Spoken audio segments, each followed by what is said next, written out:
মালিকের কাছে পৌঁছে দিতে পারি। এই জন্য আল্লাহর হাবিব তার বিছানায় আমি আলীকে শোয়ায়া তিনি মদিনাতুল মুনাওয়ারায় হিজরত করে চলে গেছে। এটা ছিল আল্লাহর হাবিবের আমানতদারিতা।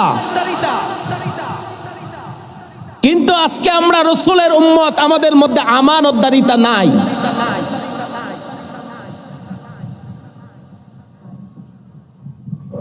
আমানতদারিতা আজকে আমাদের মধ্যে নাই। মানুষ আমাকে বিশ্বাস করে সংগঠনের সভাপতি বানায়, ক্যাশিয়ার বানায়, সেক্রেটারি বানায়। মানুষ তাদের সঞ্চয়গুলি আমার কাছে জমা করে আর আমি মাইরা খাই। ঠিক কিনা বলেন? এবং সংগঠন বাংলাদেশে আছে কি নাই? শত শত কোটি কোটি টাকা মানুষ এভাবেই আত্মসাৎ করে, মানুষের সঞ্চয়গুলি নষ্ট করে, আমানতের খেয়ানত করে। ঠিক কিনা বলেন? এটা মুসলমানের চরিত্র নয়।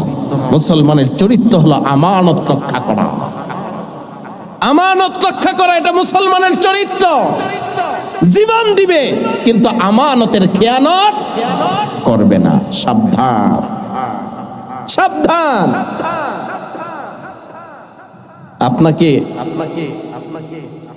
আমাকে মসজিদের ইমাম বানিয়েছেন, এটাও মসজিদের ইমাম হওয়া আমার কাছে একটা আমানত।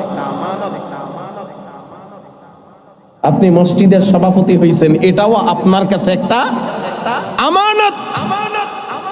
আপনি মসজিদের সেক্রেটারি হয়েছেন, এটাও আপনার কাছে একটা আমানত। মসজিদের ক্যাশিয়ার হয়েছেন, এটাও আপনার কাছে একটা আমানত। মানুষের দান সদকা আসছে, এটাও একটা আপনার কাছে কি আমানত।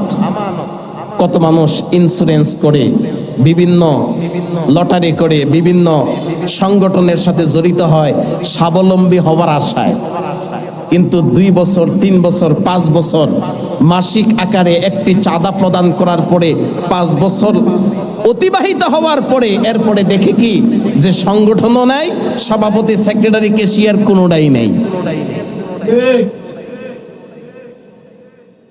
5 বছর ইন্স্যুরেন্স চালাইছে, 5 বছর ইন্স্যুরেন্স চালাইয়া এখন এই অফিস অমুক তমুক পিছনে পিছনে ঘুরে জুতার তলা ক্ষয় করে ফেলেছে, কিন্তু 5 বছরের সঞ্চয় এখনো পর্যন্ত হাতে পায় নাই। এটা আমানতের খেয়ানত। এটা মুসলমানের চরিত্র নয়।